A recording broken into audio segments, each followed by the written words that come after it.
নমস্কার বন্ধুরা, রোজকার ঘরকন্নার রান্নাঘরে নতুন একটা রেসিপিতে আপনাদের স্বাগত। আজ আমি রান্না করব গুঁড়ি কচুর চোখা।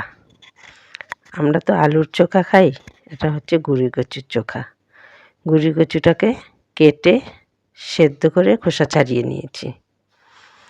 এবার এটাকে আলু ম্যাচারটা দিয়ে ভালো করে মেশড করে নেব। একদম যেমন আলু মাখা করা হয় তেমনভাবে চটকে নেব। এটাকে আমি ভালো করে আলু মেশড করাটা দিয়ে ভালো করে মেশড করে নিয়েছি।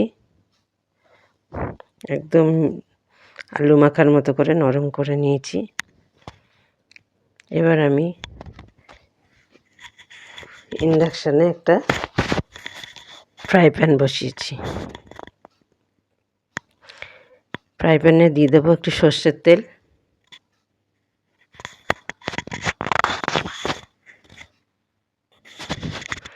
তেলটা গরম হয়ে গেছে, এবার এর মধ্যে দিয়ে দেবো একটু পাঁচফোড়ন।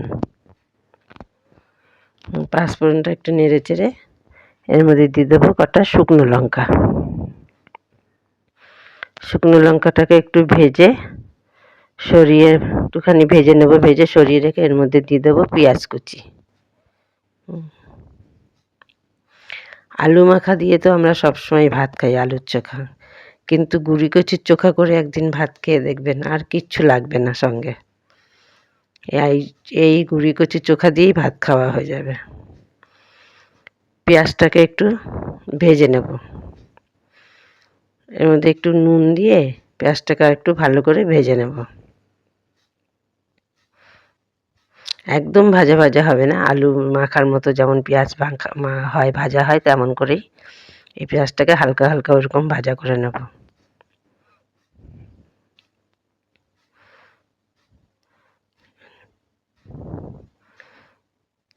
এবার দিয়ে দিলাম এর মধ্যে গুঁড়ি কচুটাকে যে মেশড করে রেখেছিলাম সেটাকে দিয়ে দিলাম। এবার পেঁয়াজ দিয়ে গুঁড়ি কচুটাকে ভালো করে নেড়ে মাখা মাখা করে নেব। আর এই যে শুকনো লঙ্কাটা ভেজে রেখেছি এটা এর মধ্যে ভেঙে ডলে মেখে দেবো।